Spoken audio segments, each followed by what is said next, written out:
biggest motivation in looking after the climate is basically to protect the world for future generations. I believe that sustainability is a great opportunity that we have going ahead.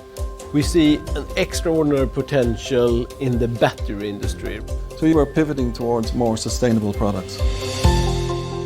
Instead of having engine-driven products, we are now switching to electrical-driven products.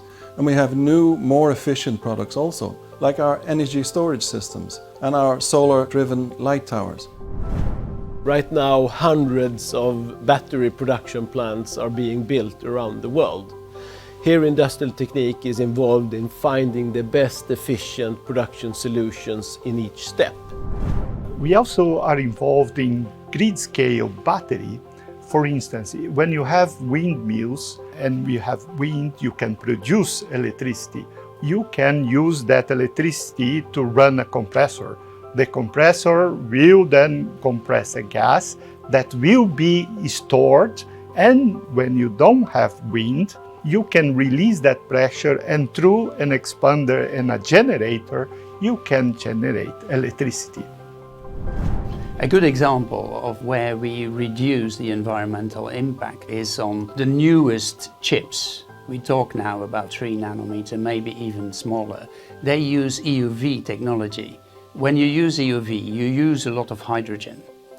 We have now a system that we can recycle the hydrogen and reuse in the same process, where we not only save money, but also the environmental impact of not having to produce that hydrogen is enormous. So that really helps the customer. We work with customers in mainly 2 ways. First, to reduce the CO2 footprint in their production, but secondly also in helping customers making their products, could be a car or an aeroplane, more efficient from a CO2 perspective, reducing fuel consumption. To develop sustainable and more efficient products is much more difficult than standard products. So therefore there are higher barriers to entry for our competitors, and I think that gives Atlas Copco a competitive advantage. One good example of business opportunities, it's our air lubrication system for ships, where we inject low pressure air to reduce the friction of the boat and the water. And that can reduce up to 5% the energy consumption of a ship. Another important thing is helping our customers to comply with local legislation. Sometimes on top of the local legislation, the customer has its own more stringent controls. We have a big North American customer who's really tough on the NOx exhaust.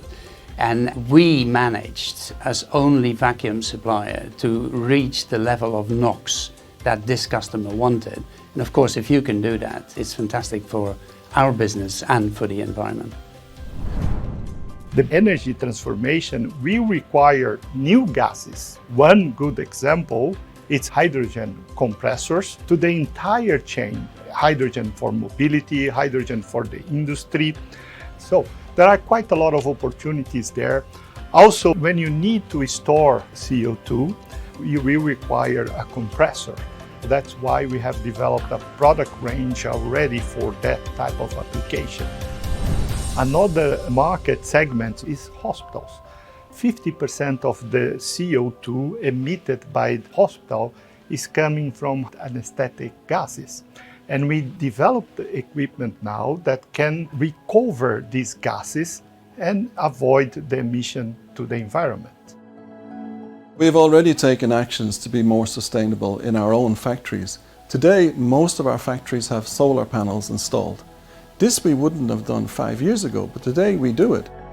For example, 90% of all our waste from the factories are recycled. Also, in new products, we use more and more recycled material.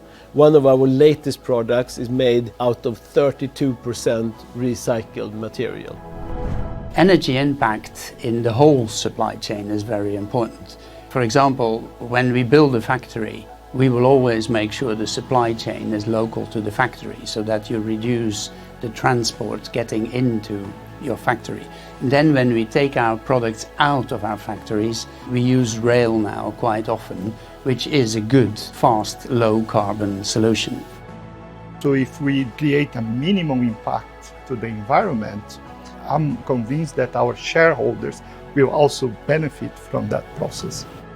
We're investing in more sustainable products over the next few years. And I think this virtual circle of innovation and focus on product development is what makes us successful.